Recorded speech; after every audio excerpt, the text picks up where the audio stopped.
ఈ తెల్లవారుజామున మాగంటి గోపీనాథ్ కన్నుమూశారు. హైదరాబాద్ జూబ్లీ హిల్స్ లో మాగంటి ఇంటి నుంచి అంతిమ యాత్ర ప్రారంభమైంది, కొనసాగుతోంది. ఆ దృశ్యాలే మీరు చూస్తున్నారు. కాసేపట్లో మహాప్రస్థానంలో అంత్యక్రియలు నిర్వహించనున్నారు. సినీ రాజకీయ ప్రముఖులు ఆయనకు నివాళి అర్పించారు. మాగంటి భౌతిక కాయానికి సీఎం రేవంత్ రెడ్డి నివాళి అర్పించారు.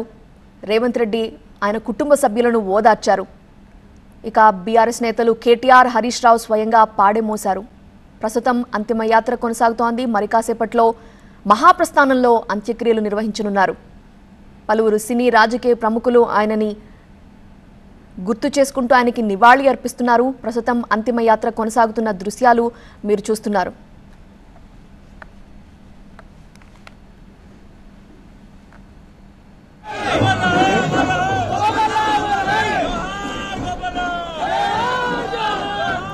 హైదరాబాద్ జూబ్లీ హిల్స్ లో మాగంటి ఇంటి నుంచి అంతిమ యాత్ర ప్రారంభమైంది, ప్రస్తుతం కొనసాగుతోంది. కాసేపట్లోనే మహాప్రస్థానానికి చేరుకోనుంది అంతిమ యాత్ర. మహాప్రస్థానంలో అధికారిక లాంఛనాలతో అంతిమ సంస్కారాలు నిర్వహించబోతున్నారు.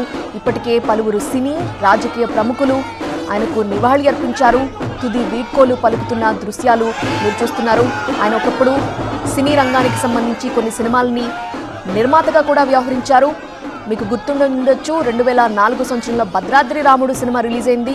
ఆ సినిమాకి ఆయనే నిర్మాత. అలా కొన్ని 4 సినిమాల వరకు ఆయన నిర్మాతగా వ్యవహరించారు. ఆ తర్వాత రాజకీయాల్లో కూడా ఆయన కొనసాగుతూ వచ్చారు.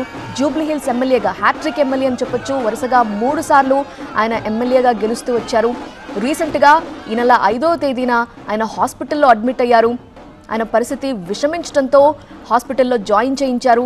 గత కొంతకాలంగా ఆయన కిడ్నీ సమస్యలతో బాధపడుతున్న నేపథ్యంలో హాస్పిటల్లో జాయిన్ చేయించారు. వెంటిలేటర్ మీద ఆయనకి చికిత్స అందిస్తున్న నేపథ్యంలో సడన్గా ఈరోజు ఉదయం ఆయన కన్ను మూశారు.